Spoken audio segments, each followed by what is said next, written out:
आप देख रहे हैं अपना बिहार और आपके साथ मैं हूं विवेक। उग्रवादी और राष्ट्र विरोधी गतिविधियों के खिलाफ एनआईए ने बिहार के 3 जिलों भागलपुर, पूर्णिया और मधेपुरा में दबिश दी है।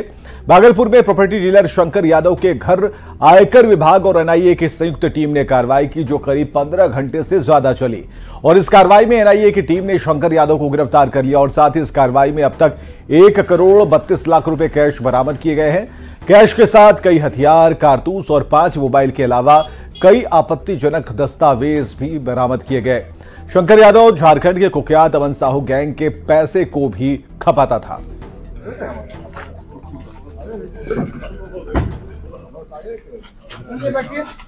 भागलपुर में लगातार 17 घंटे तक चली आईटी और एनआईए की कार्रवाई अब खत्म हो गई है।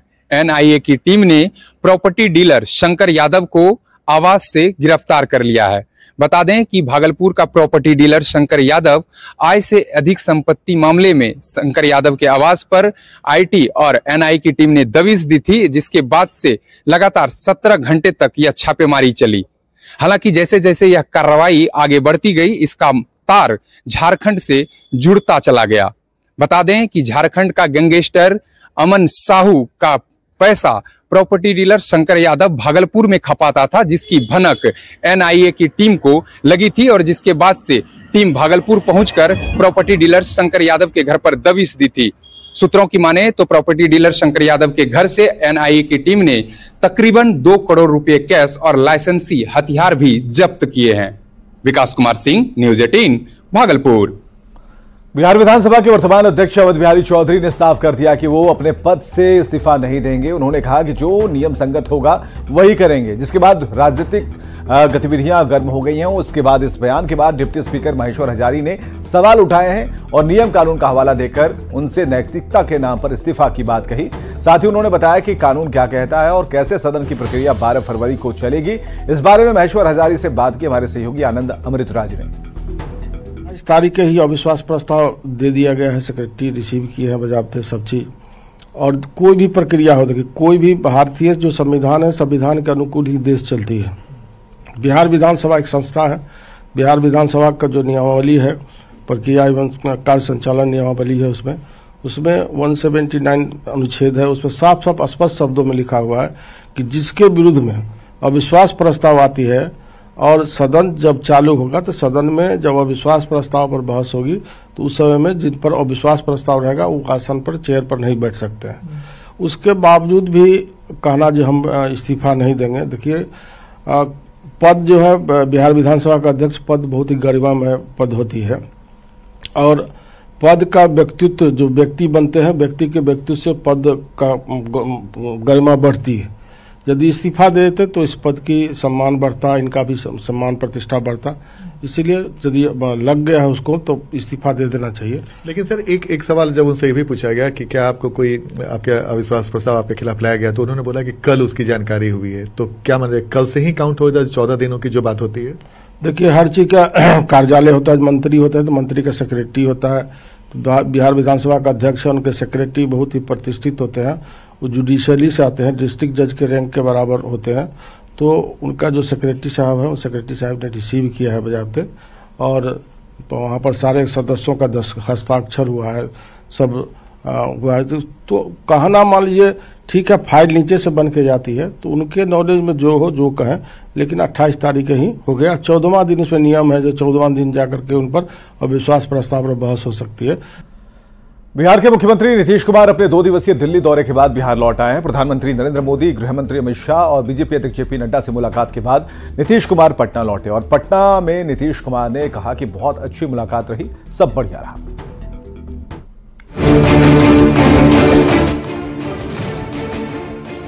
उधर ही हो गए, अब सब दिन के लिए परमानेंट उधर ही रहेंगे, इसलिए बहुत अच्छा। दिल जीतकर दिल्ली से लौटे नीतीश।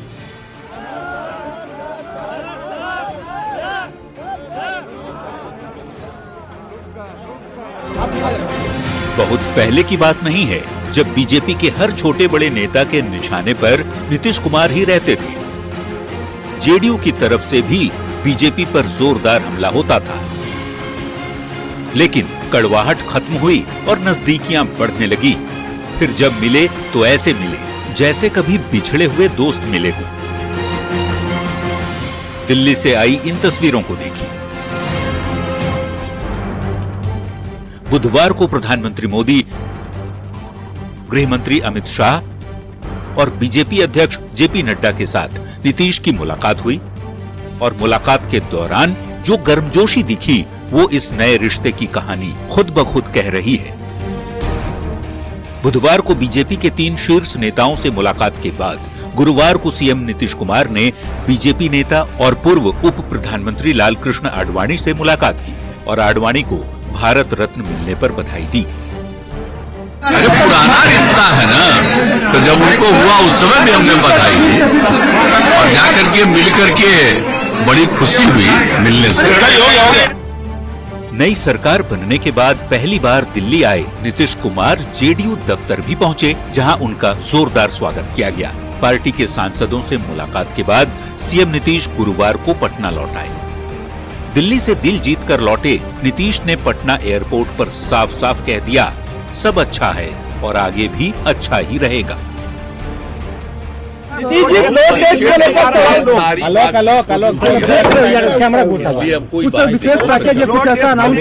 पार्टी के अपने साथियों से भी सब बात हो गई, मोबाइल आ रहा भाई, तो सब तरह से बात सब बहुत अच्छा रहा।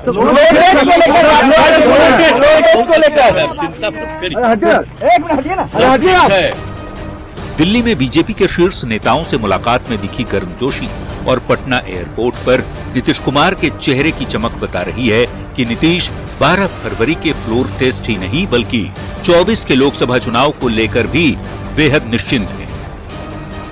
न्यूज 18 के लिए पटना से आनंद अमृतराज और दिल्ली से अमितेश सिंह के साथ ब्यूरो रिपोर्ट।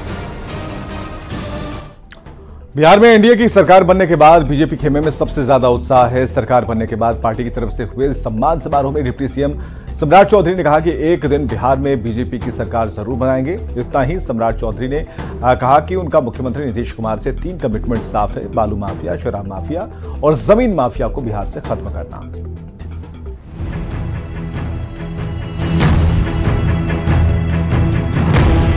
संकल्प हमारा स्पष्ट है, हम एक दिन भाजपा की भी बिहार में सरकार बनाएंगे। बिहार में नीतीश कुमार के नेतृत्व में एनडीए की सरकार चल रही है। सरकार बनने के बाद बीजेपी खेमे में ज्यादा उत्साह दिख रहा है। सरकार बनने के बाद पार्टी की ओर से ज्ञान भवन में धन्यवाद और संकल्प समारोह हुआ, जहां बिहार के डिप्टी सीएम सम्राट चौधरी ने एक बार फिर उस संकल्प को दोहराया कि एक न एक दिन बिहार में बीजेपी अपने दम पर सरकार बनाएगी। इतना ही नहीं, सम्राट चौधरी ने कहा कि उनका मुख्यमंत्री नीतीश कुमार से 3 कमिटमेंट साफ है: बालू माफिया, शराब माफिया और जमीन माफिया को बिहार से खत्म करना। और हम लोगों ने मुख्यमंत्री जी से साफ तौर पर कहा कि हमारा 3 कमिटमेंट है जनता के बीच में। ये जो बालू माफिया, शराब माफिया और जमीन माफिया है, इसको हर हालत में समाप्त करना है और बिहार में माफिया राज नहीं चलने देना है।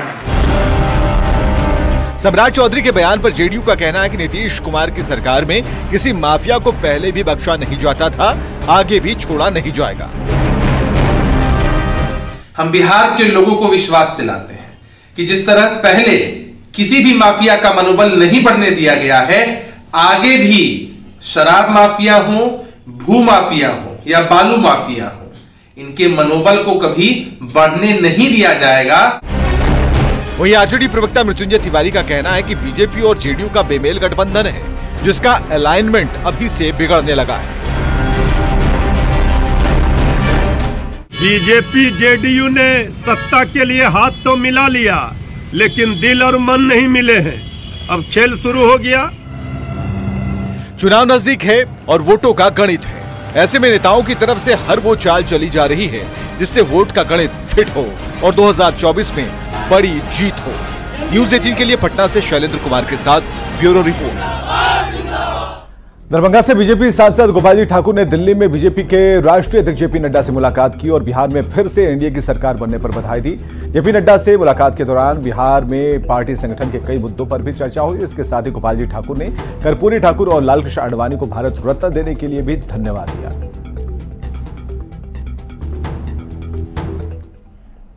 चतरा में नक्सली हमले में शहीद गया के सिकंदर सिंह का सैन्य सम्मान के साथ अंतिम संस्कार किया गया। इसके पहले जब उनका पार्थिव शरीर उनके पैतृक गांव खिरियावा लाया गया तो हजारों की संख्या में लोग उन्हें श्रद्धांजलि देने के लिए उमड़ पड़े।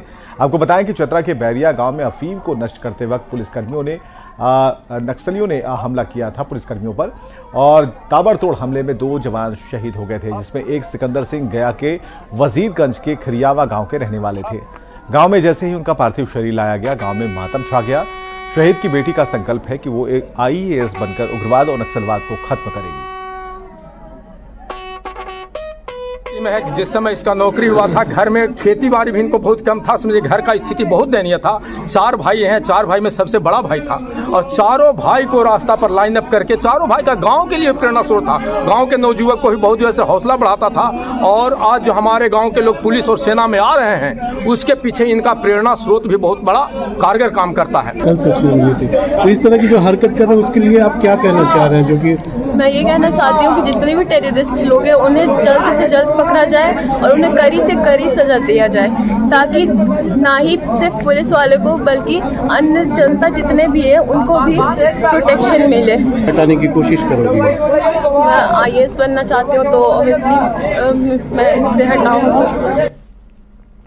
हंगामे का अड्डा बन चुके भागलपुर के TMBU में एक बार फिर बवाल हुआ, जहां कुलपति आवास का घेराव करते हुए कर्मचारी VC आवास में घुस गए और कुल सचिव को आवास से बाहर निकालने की मांग करने लगे। और ये लोग वेतन भुगतान समेत महिला कर्मचारी के साथ बदसलूकी मामले में कुल सचिव के विरोध में प्रदर्शन कर रहे थे।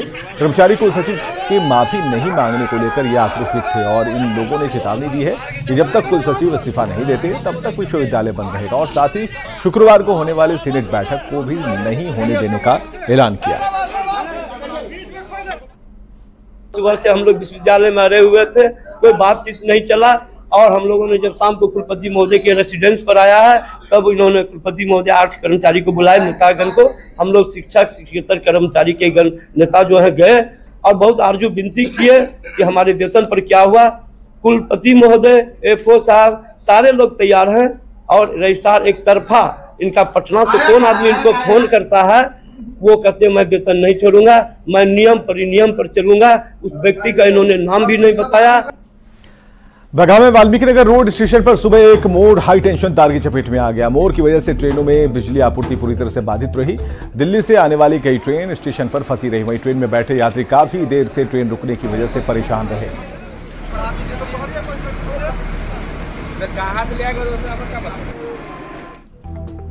इधर पटना में रेल यात्रियों को काफी मुश्किलों का सामना करना पड़ रहा है। यहाँ के यात्री जान जोखिम में डालकर सफर करने को मजबूर हैं।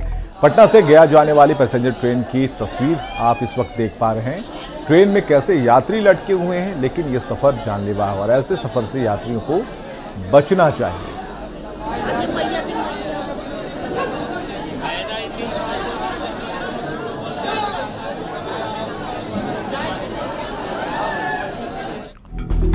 और बक्सर के रामरेखा घाट पर कल मौनी अमावस्या को लेकर होने वाली भीड़ से पहले तैयारी पूरी कर ली गई है। कल श्रद्धालु गंगा में डुबकी लगाकर भगवान शंकर को जल चढ़ाएंगे। कल गंगा में स्नान करने के लिए नेपाल से भी श्रद्धालु पहुंचे हैं। रामरेखा घाट का जायजा लिया हमारे सहयोगी पुष्पराज ने। हम लोग नेपाल से आए हैं, पारसा जिला से। यहाँ पर जल इसलिए भरते हैं कि यहाँ पर गंगा बहता है, उत्तरवाहिनी बहता है। यहाँ से जल भर के हम लोग ले जाते हैं नेपाल में और यहाँ का जल बहुत शुद्ध होता है, इसलिए हम लोग भाका धाम में अपने नेपाल में वहीं पर हम लोग चढ़ाते हैं। इधर भागलपुर सुल्तानगंज के अजगैबीनाथ धाम में मौनी अमावस्या को लेकर मिथिलांचल के कांवरियों का जन सैलाब पहुंचा। अजगैबीनाथ के उत्तरवाहिनी गंगा में डुबकी लगाकर भक्त भोलेनाथ को जल चढ़ाते हुए देवघर वैद्यनाथ की यात्रा करते हैं। तिलकोत्सव मनाते हुए 8 मार्च को महाशिवरात्रि के दिन बाबा भोलेनाथ और मां पार्वती का विवाह उत्सव मनाते हैं। नगर परिषद ने गंगा घाट में बैरिकेडिंग साफ सफाई अभियान युद्ध स्तर पर चला रखा है। बाबा देवघर में बसंत पंचमी का बाबा का तिलक उत्सव जो होता है, तो उसको लेकर उससे 4-5 दिन पहले जो है ये लेकर के जाते हैं यहाँ से अमावस्या को, और बसंत पंचमी के दिन बाबा बैद्यनाथ को जल चढ़ाते हैं। मुजफ्फरपुर के सरकारी ऑफिस और सदर अस्पताल में रखे सोलर पैनल रखे खराब हो रहे हैं। सदर अस्पताल में लगाए गए सोलर सिस्टम आज तक फंक्शन उनका नहीं हो सका है। डीएम ने कहा कि जल्द ही अपने स्तर से ऑडिट करवाकर इसे संचालित करवाएंगे। ध्यान में आया है। ब्रेडा के इंजीनियर को मैंने बोला है, कुछ जगहों पर टेंडर भी हुआ है, लेकिन आप संभवतः बता रहे हैं कि सदर अस्पताल में भी जो लगा है उसकी भी स्थिति अच्छी नहीं है। तो इसको एक बार हम लोग पूरा चेक करा लेते हैं, जो एक तरह से ऑडिट होती है इंजीनियर से, और जहाँ भी जो कमी है वो हम लोग मुख्यालय में भी भेज देंगे। जो MD साहब हैं उनको भी इसके संज्ञान में दे दिया जाएगा। और देखते हैं हेडलाइंस।